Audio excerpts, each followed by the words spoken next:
We're 2 weeks away from Extreme Rules, and we've now approached the SmackDown brand's side of the issues. We have many different problems going on there. John Cena's running amok. We have a new World Heavyweight Champion, so on and so forth.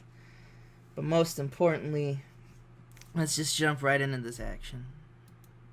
Alright, so we have Superstars, and we open up Superstars to see Wade Barrett, England's finest. They send a warning to the Shield in a quick little promo, pretty much saying that the Shield need to back off, that Raw is their turf, and that things are going to start picking up if they get in the England's finest business. And our first match is Divas action. We have Eve joining up with the Photoshop, which is Cheerleader Melissa and the Bella Twins, taking on Lay Cool and the Gate Crashers, Katie Lee and Velvet. And the face team wins when Katie Lee hits Cheerleader Melissa with the catatonic. Everyone did pretty good. Katie Lee, the noticeable, did an 82. Any other performances? Cheerleader Melissa has gone up. She used to do like 20s. Now she's got a 61. So that's always good. And I can always count on Michelle, Layla, and them to give pretty good performances in the 70s range. High 70s, low 70s somewhat. And then we get a ring. Cut to the ring. We have Kofi Kingston getting a microphone. Pretty much just talks about CM Punk hyping up their match for Extreme Rules in 2 weeks. Not really much to talk about there. And I know, this match was actually, whatever. And about the head subpar wrestling with little heat. Ted DiBiase Jr. in the Second City Selfies defeated Jinder Mahal in Law and Disorder when Colt Cabana submits Jinder Mahal to an inverted Boston Crab, which I believe that's the Chicago Crab, if I remember correctly. Ted DiBiase Jr. pretty much carried the match. Tyler Rex, I believe that's how you say it. That was a dumb name. And Jinder Mahal having some improvements. Just trying to get some people over on the roster. What can you say? A decent little match.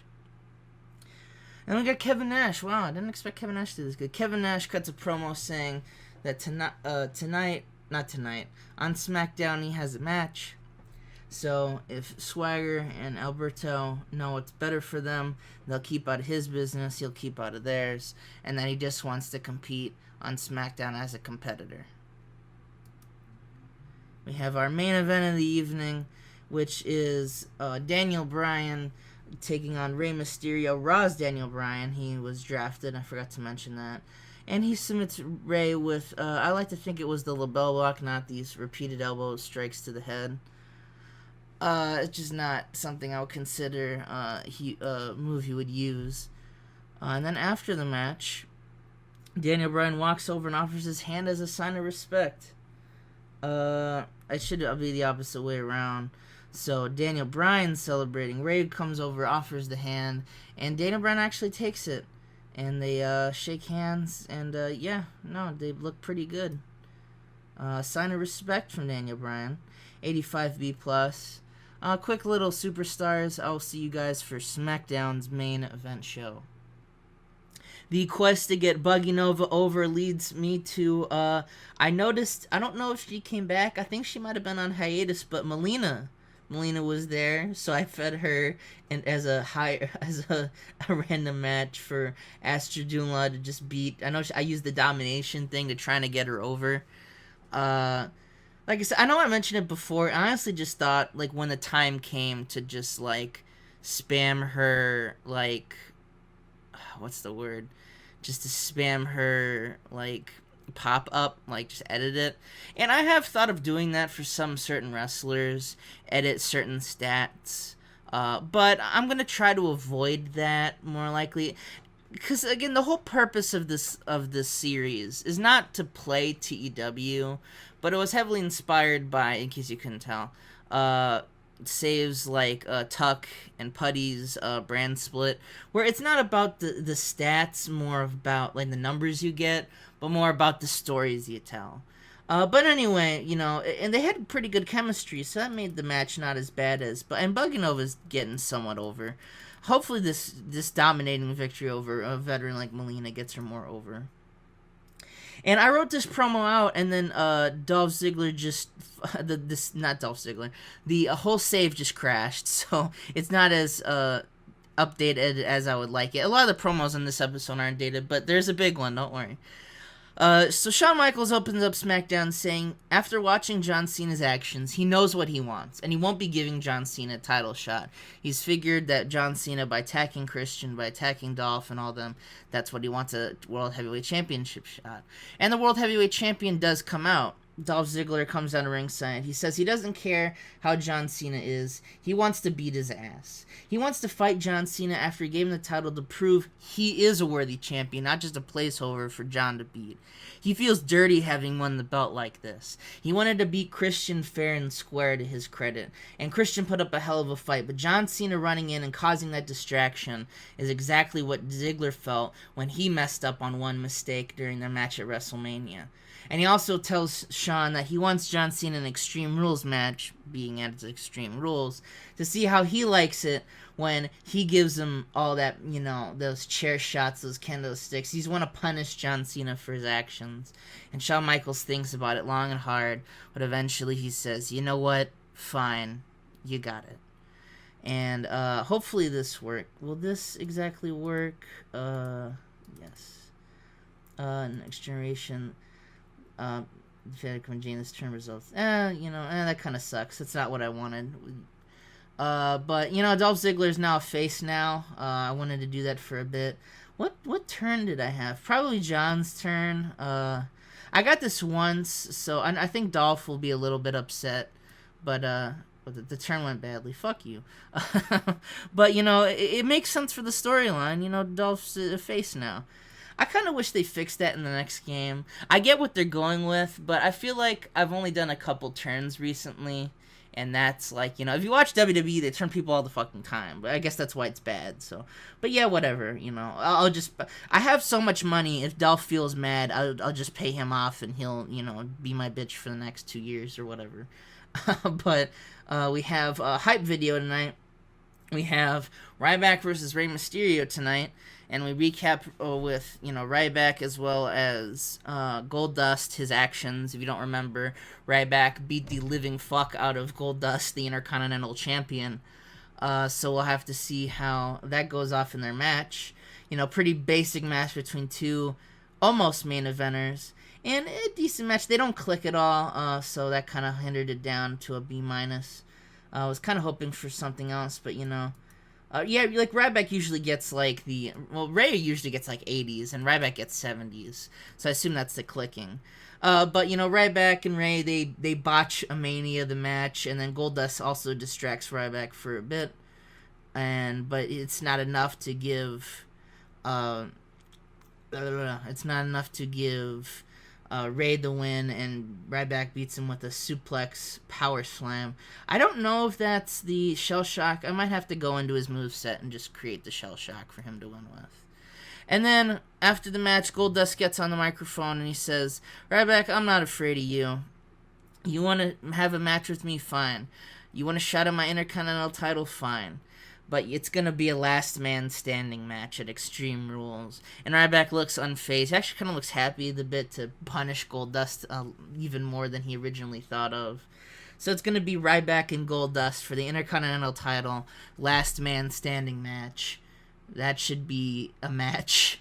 I don't have much faith in it, but a veteran like Goldust and a young up-and-comer like Ryback, it shouldn't be too bad of a match.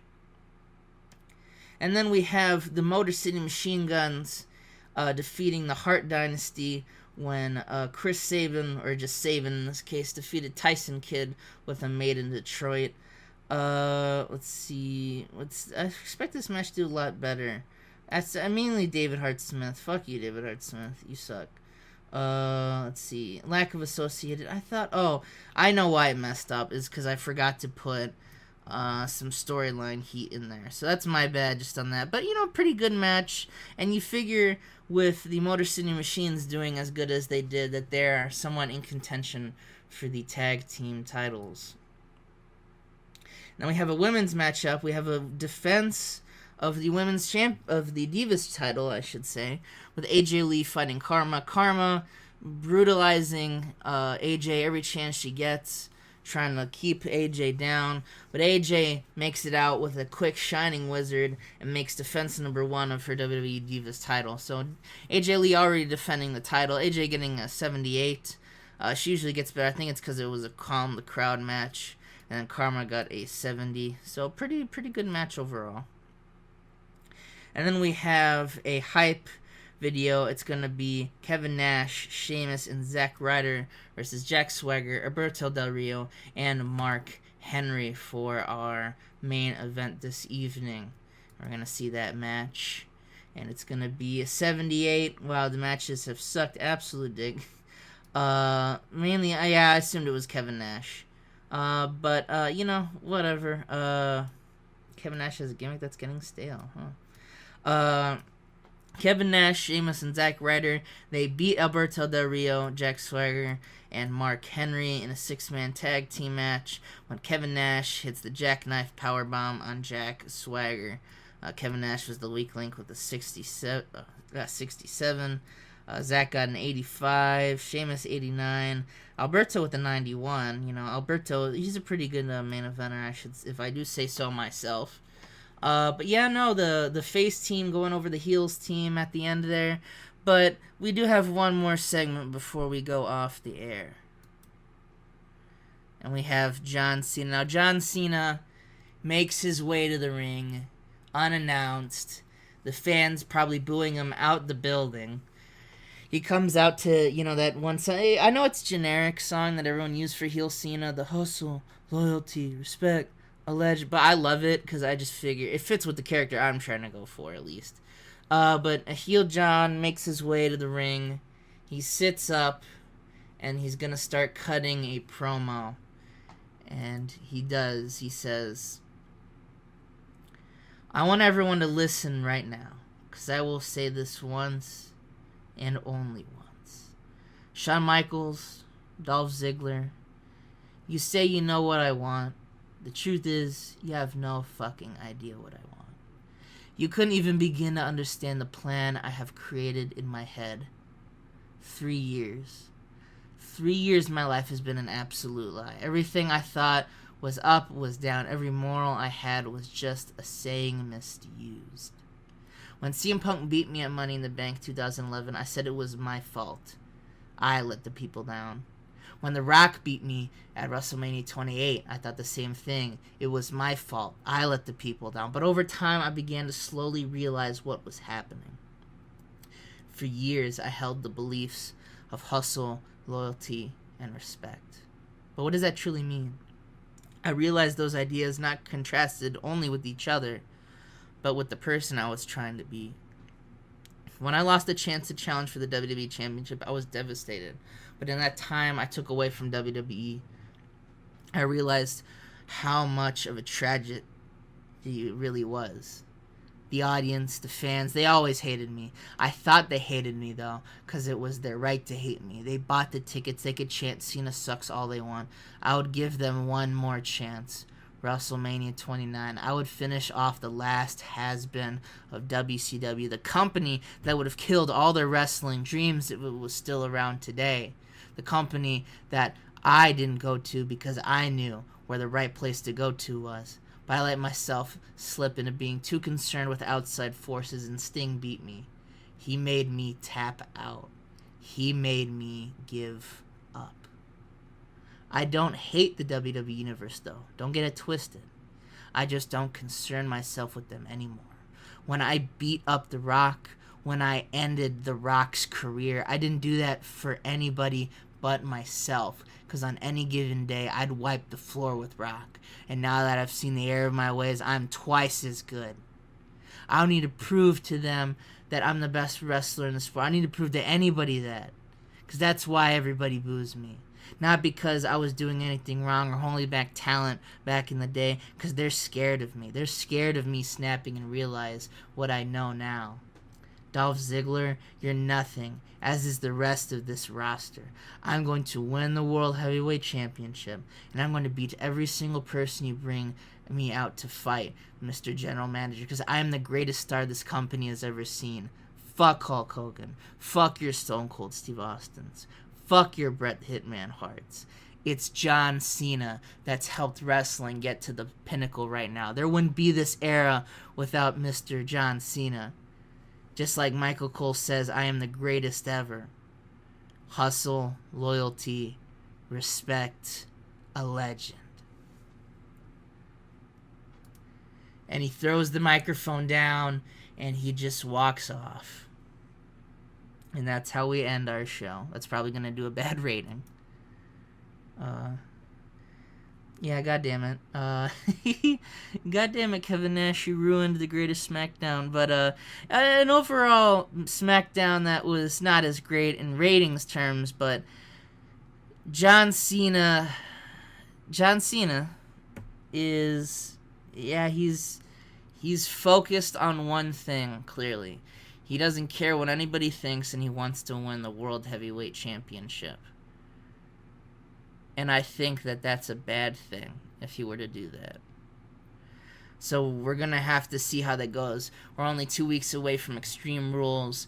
You know, so many matches just been made today. You know, we have AJ Natalya Divas title, CM Punk, Kofi Kingston street fight, Dolph Ziggler, John Cena, no DQ, Extreme Rules, and Ryback IC title against Goldust in a last man standing match. What does this mean for WWE? We'll just have to see and find out.